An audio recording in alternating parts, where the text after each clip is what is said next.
Encore davantage de principes d'interprétation.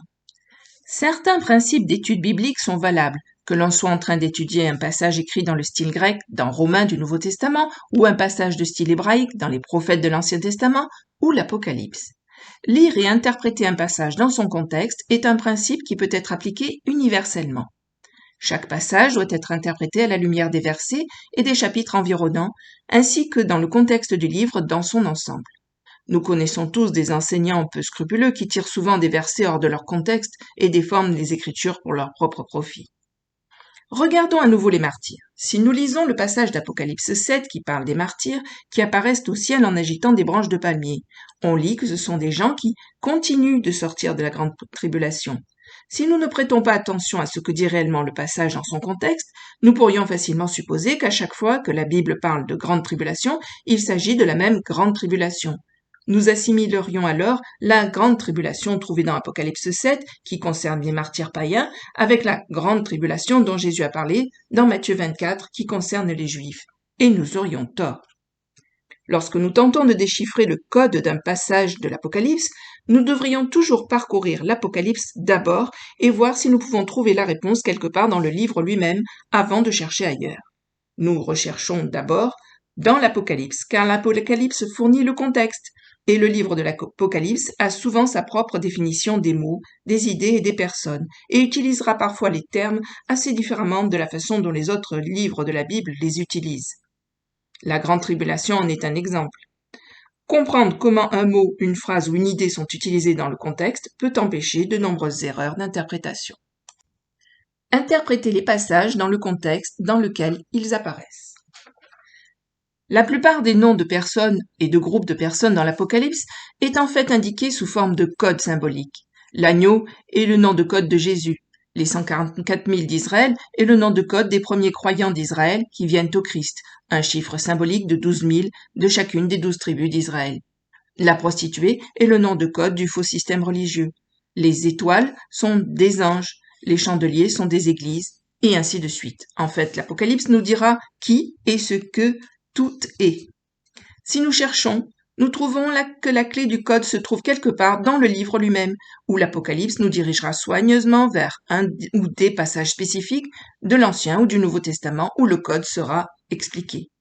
Lire et comprendre un passage dans son contexte est un principe de base pour interpréter correctement tous les passages bibliques. Nous devons nous demander que signifie ce verset, ou ce mot, ou cette idée, etc., dans le contexte des versets ou des chapitres qui l'entourent. Lorsque nous considérons que l'Apocalypse est le seul livre apocalyptique du Nouveau Testament, cela devient encore plus important, car nous découvrons bientôt que les mots utilisés dans l'Apocalypse ont souvent une signification précise, spécifique et unique, introuvable dans d'autres passages de l'Écriture, et que seul l'Apocalypse peut vraiment nous en donner le sens. Les couches de l'Ancien Testament dans l'Apocalypse, les deux témoins. L'Apocalypse utilise entre 4 et 500 références de l'Ancien Testament et allusions dans ses 22 courts chapitres. Certaines références et allusions sont utilisées plusieurs fois. Par exemple, Jésus est appelé à maintes reprises l'agneau dans ce livre. L'agneau, bien sûr, rappelle l'agneau de la Pâque tuée qui a préservé le premier-né des Israélites de l'ange de la mort avant leur exode d'Égypte. C'est une utilisation assez simple d'une allusion de l'Ancien Testament dans le livre de l'Apocalypse. Vous vous souvenez certainement que, bien que l'Apocalypse ait été écrit à l'origine en grec, sa perspective et son style ne sont pas du tout grecs, mais en fait hébraïques, ce qui signifie que les prophéties seront données d'une manière indirecte, symbolique et à plusieurs niveaux. Cette approche symbolique à plusieurs niveaux se manifeste dans l'Apocalypse lorsque nous voyons plusieurs allusions de l'Ancien Testament superposées les unes sur les autres. Un exemple de la façon dont plusieurs références de l'Ancien Testament fournissent plusieurs niveaux d'information est mis en évidence dans la vision concernant les deux témoins. Dans le cas des deux témoins, les allusions prophétiques de l'Ancien Testament qui forment les diverses couches d'information, à première vue semblent totalement indépendantes les unes des autres et sans rapport avec l'histoire en général. Cependant, lorsqu'elles sont considérées comme un tout, une image très claire de l'identité et du ministère des deux témoins émerge. Rappelez-vous, l'histoire de la fin des temps est voilée sous des couches de symbolisme. Parfois, une ou plusieurs couches d'allusions symboliques seront ajoutées aux symboles déjà présents dans le récit de la fin des temps de l'Apocalypse. Les passages de l'Ancien et du Nouveau Testament fournissent souvent une autre couche de code en plus du symbolisme déjà présent dans l'Apocalypse. Apocalypse 11 décrit l'histoire de 2 témoins de la fin des temps et donne un certain nombre d'indices qui indiquent leur identité et leur ministère. Et je donnerai à mes 2 témoins de prophétiser vêtus de sacs durant 1260 jours. Ce sont les 2 oliviers et les 2 chandeliers qui se tiennent en présence du Seigneur de la terre. Et si quelqu'un veut leur faire du mal, il sortira de leur bouche un feu qui dévorera leurs ennemis. Car si quelqu'un veut leur faire du mal, il faut qu'ils périssent de cette manière. Ils ont le pouvoir de fermer le ciel afin qu'il ne pleuve point pendant qu'ils prophétiseront. Ils ont aussi le pouvoir de changer les eaux en sang et de frapper la terre de toutes sortes de plaies, toutes les fois qu'ils le voudront. Apocalypse 11, versets 3 à 6. Vous trouverez à la suite une liste d'indices glanés dans les versets de l'Apocalypse concernant les 2 témoins. Tous ces indices nous amènent à examiner des passages spécifiques et pertinents de l'Ancien Testament qui élargissent encore plus l'histoire. Les passages supplémentaires de l'Ancien Testament nous permettront de décoder les indices trouvés dans l'Apocalypse. 1. Les 2 témoins sont revêtus de sacs de toile. 2. Ils sont symbolisés par des oliviers et 2 chandeliers qui se tiennent devant le Seigneur de toute la terre. 3. Le feu jaillit de leur bouche pour dévorer leurs ennemis. 4. Ils ont le pouvoir de fermer le ciel pour qu'il ne pleuve pas pendant 3 ans et demi. 5. Ils ont le pouvoir de transformer l'eau en sang. 6. Ce sont des hommes mortels. Indice numéro 1. Le sac de toile. Après la captivité babylonienne, 2 hommes guidèrent les exilés juifs vers Jérusalem, un prêtre nommé Esdras et Néhémie, un chef civil. Ces 2 hommes cherchaient à instruire les Juifs dans les voies de Dieu. Le second jour, les chefs des pères de tout le peuple, les sacrificateurs et les Lévites s'assemblèrent auprès d'Esdras le scribe pour s'instruire dans les paroles de la loi. Ils trouvèrent donc écrit dans la loi que l'Éternel avait prescrite par Moïse que les enfants d'Israël devaient demeurer dans des tabernacles pendant la fête au 7e mois, et qu'on devait l'annoncer et le publier dans toutes les villes et à Jérusalem en disant « Allez à la montagne et apportez des rameaux d'olivier, des rameaux d'olivier sauvages, des rameaux de myrrhe, des rameaux de palmiers et des rameaux d'arbres touffus pour faire des tabernacles, ainsi qu'il est écrit. » Néhémie, chapitre 8, versets 13 à 15. La fête des tabernacles mentionnée dans le passage ci-dessus, également appelée la fête du 7e mois, n'avait pas été célébrée par les Juifs à l'époque de leur retour d'exil à Babylone.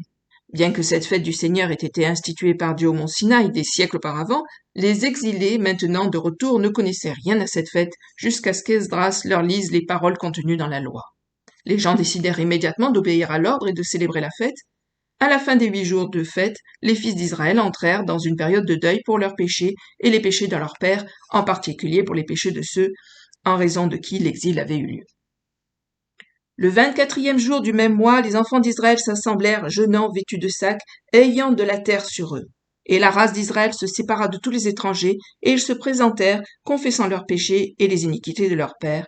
Néhémie 9, versets 1 et 2. Un sac de toile était porté par tous les fils d'Israël comme signe extérieur de douleur intérieure, de honte et de repentance nationale. Ils se tenaient aussi à l'écart des étrangers, comme ils le disent, non seulement en raison de leurs propres péchés, mais aussi des péchés de leurs pères, y compris du péché d'idolâtrie. Cela nous amène à un autre passage du livre de Malachie concernant la loi de Moïse et la venue d'Élie. Souvenez-vous de la loi de Moïse, mon serviteur, auquel je prescrivis en Horeb pour tout Israël des préceptes et des ordonnances.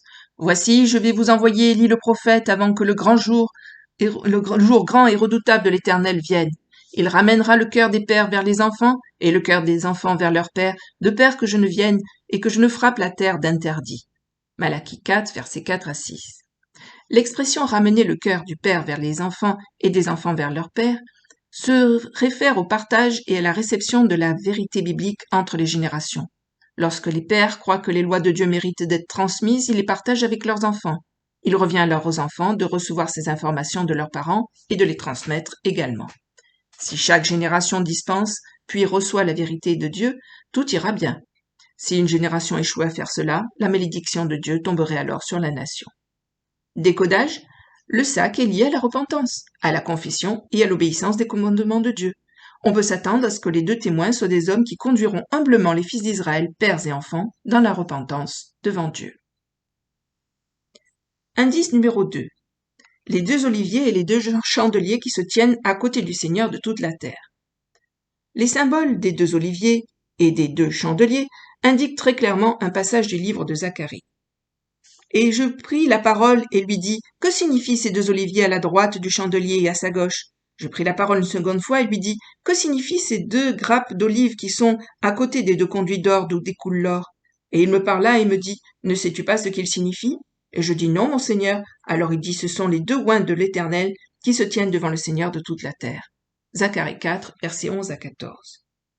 Dans le passage précédent de l'Apocalypse, nous retrouvons les mêmes symboles, les oliviers, les chandeliers et les oins qui se tiennent à côté du Seigneur de la terre, décrivant les 2 témoins. L'Apocalypse a très clairement relevé ce symbole du passage de Zacharie. Si nous pouvons découvrir ce que ces symboles représentent dans Zacharie, nous pouvons découvrir ce qu'ils signifient dans l'Apocalypse. Examiner les passages de Zacharie dans le contexte plus large de l'environnement des versets indique que les 2 oliviers et les 2 chandeliers représentent 2 individus, Josué le grand prêtre et un homme nommé Zorobabel. Tout comme Esdras, Joshua était prêtre, et tout comme Néhémie, Zorobabel était gouverneur. Ces 2 hommes, Josué et Zorobabel, jouèrent un rôle déterminant dans la reconstruction du 2e temple, après le retour des exilés de Babylone. Dieu a utilisé Esdras et Néhémie pour reconstruire la ville de Jérusalem. Zorobabel a jeté les bases du temple et on nous dit qu'il a également été en mesure de terminer le temple, symbolisé par Zorobabel plaçant la pierre supérieure sur le temple récemment construit. Bien que ce fût une tâche apparemment insurmontable, l'Esprit du Seigneur a donné le pouvoir à Zorobabel et à Josué, le grand prêtre, dans leurs efforts, et ils ont pu achever la construction du temple en un temps étonnamment court. Alors il reprit et me dit, « C'est ici la parole de l'Éternel qu'il adresse à Zorobabel, disant, « Ce n'est point par puissance ni par force, mais par mon esprit, a dit l'Éternel des armées. Qu'es-tu, grande montagne, devant Zorobabel, tu seras aplanie. Il fera paraître la pierre du faîte, au cri de grâce, grâce sur elle. » La parole de l'Éternel me fut encore adressée en ces mots. « Les mains de Zorobabel ont fondé cette maison, et ses mains l'achèveront, et tu sauras que l'Éternel des armées m'a envoyé vers vous. » Zacharie 4, versets 6 à 9. Décodage. Les 2 témoins seront habités par l'Esprit de Dieu qui leur donnera la force nécessaire pour commencer et terminer la construction du 3e temple de Jérusalem. Indice numéro 3. Le feu jaillit de leur bouche pour dévorer leurs ennemis. Que le prophète qui a un songe raconte le songe, et que celui qui a ma parole prononce ma parole en vérité. Qu'ai-je à faire de la paille avec le froment, dit l'Éternel. Ma parole n'est-elle pas comme un feu, dit l'Éternel, et comme un marteau qui brise le roc? C'est pourquoi voici, dit l'Éternel, j'en veux aux prophètes qui se dérobent mes paroles l'un à l'autre. Voici, dit l'Éternel, j'en veux aux prophètes qui parlent d'eux-mêmes et qui disent, il a dit. Jérémie 23, versets 28 à 31. Du temps de Jérémie, de nombreux faux prophètes fondaient leurs prophéties sur des visions et des rêves personnels. Jérémie reçut l'ordre de Dieu de ne citer que la parole de Dieu. Les paroles de Dieu étaient comparées à un feu et à un marteau. La parole de Dieu a un pouvoir que les rêves n'ont pas. Tout comme un feu a le pouvoir de détruire les œuvres des hommes, l'Esprit de Dieu a pouvoir de renforcer les paroles prononcées par ses prophètes, permettant à leurs paroles de porter sa puissance divine. Décodage. Les 2 témoins transmettront la parole de Dieu d'une manière puissante. Leurs mots auront le pouvoir de détruire leurs ennemis. Suite de la lecture dans une prochaine vidéo.